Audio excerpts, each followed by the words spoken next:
Whether they're manufactured bowls or hand-turned bowls such as I and other wood turners do, you're only seeing half the tree. And frequently, to avoid the center of the tree, which we call the pith, on larger pieces, we cut the pith out. And I'm going to use a different tool.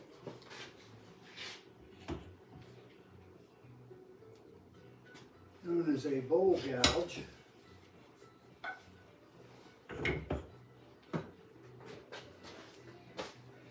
And because of the bark and the security safety issues, I'll be wearing a full face shield. And if you look, you can see in the shadowing, you're going to feel the moisture coming off, you can see in the shadowing where the solid wood is. I'm going to use a pulling cut.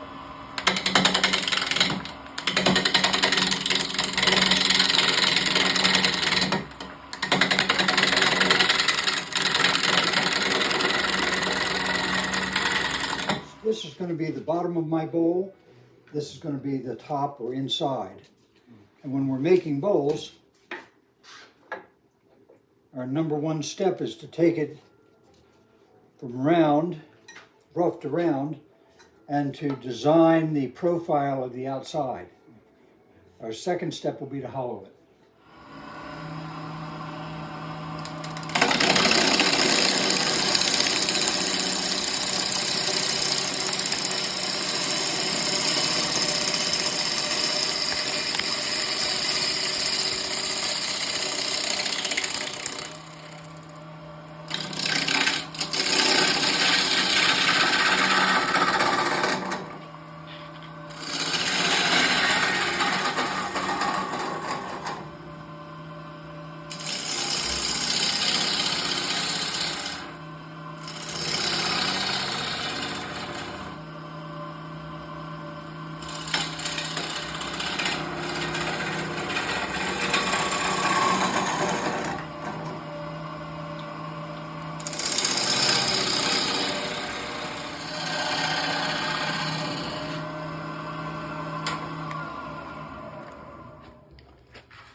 So now you can see the moisture coming right out of that end grain because this is just really wet, which makes it fun to turn and means that when it dries, it's going to warp. So Mother Nature is going to again support my artistic habit, because I can guess, but I don't necessarily know all the places and ways it's going to warp.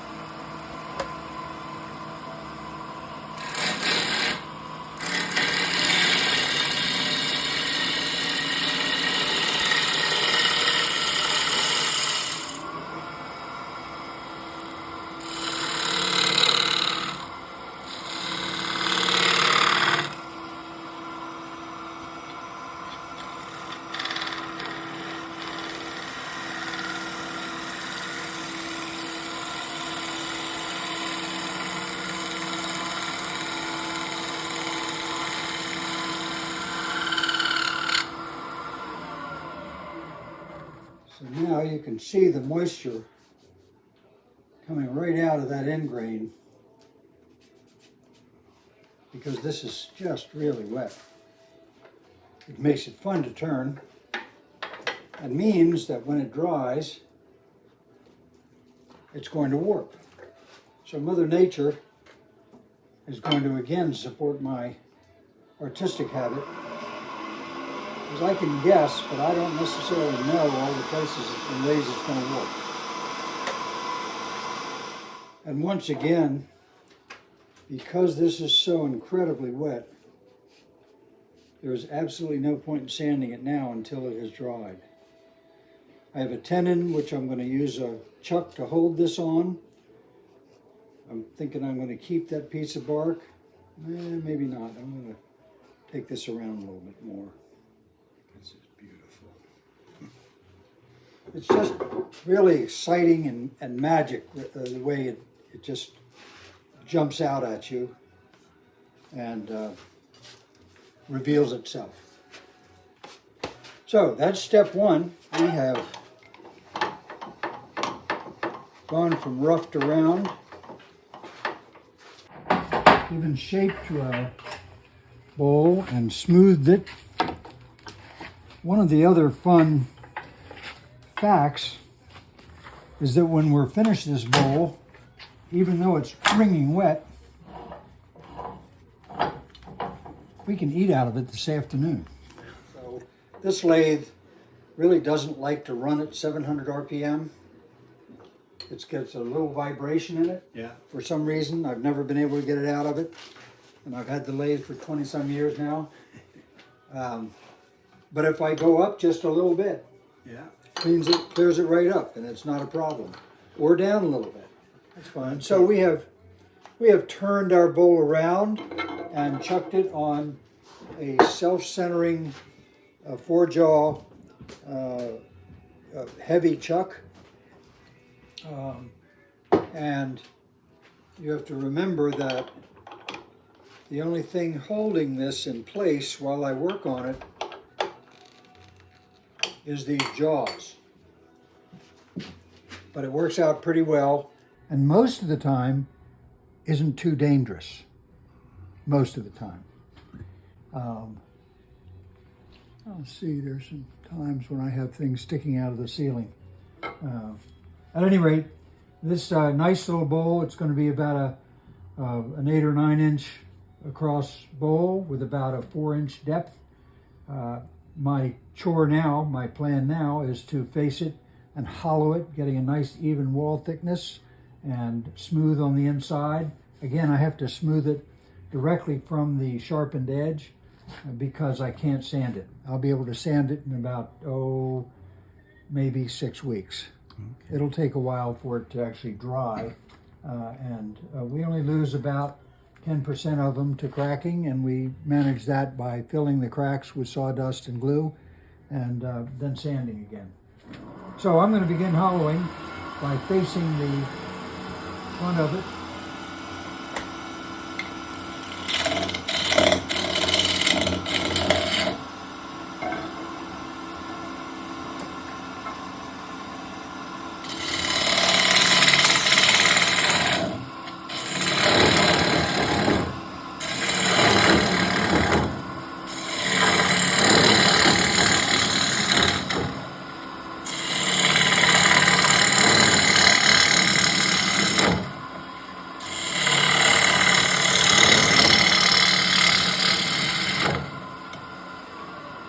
Stop a minute and point out that one of the things that makes this relatively safe is that I am rubbing the bevel and making a practiced cut, and it's coming out fairly smooth.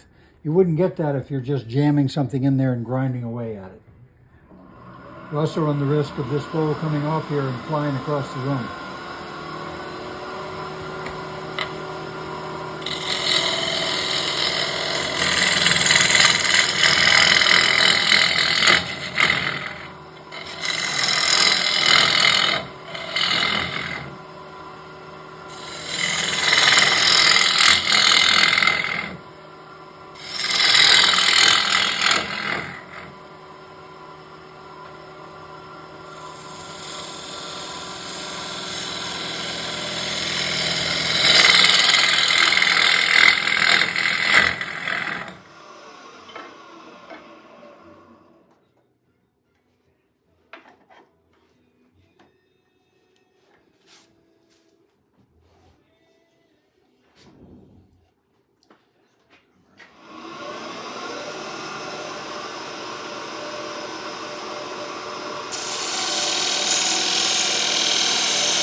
Like a lot of art,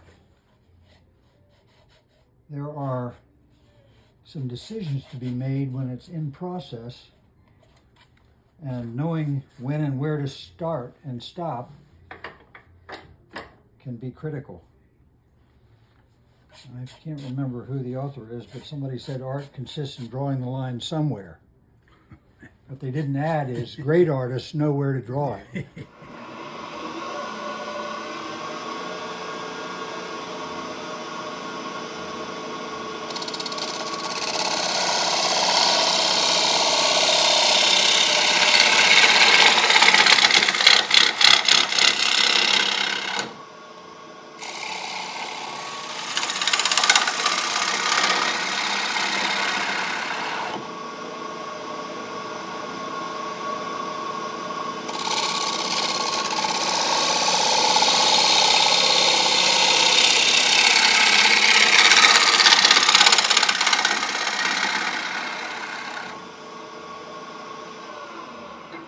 So cherry is a wonderful wood to do demonstrations with because it smells good.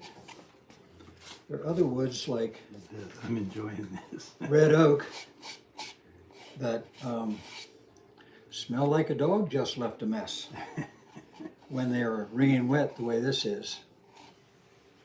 I'm going to make a couple of more passes on that.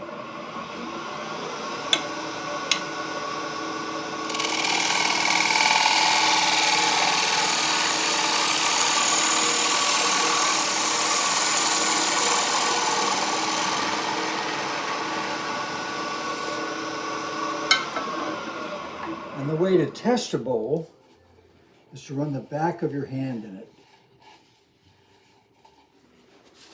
So step 3 is that we're going to finish the bottom, because we really haven't touched the bottom. And I'm going to turn away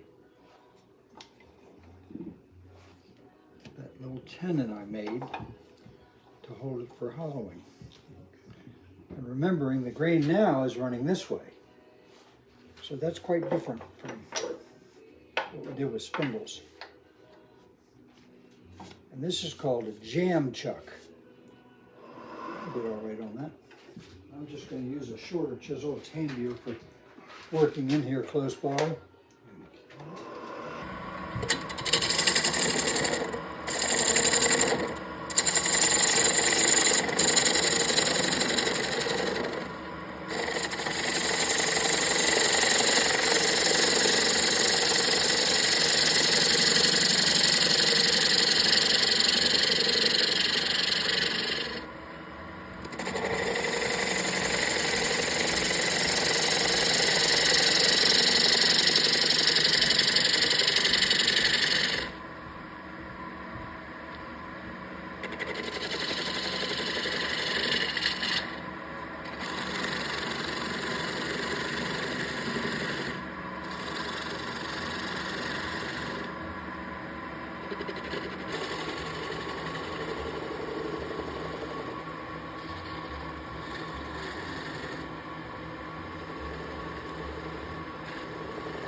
And now,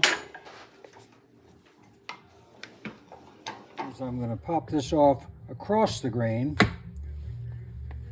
so that if it wanted to pick up a splinter, it won't go all the way across my turned bottom, which once it dries, I can sand.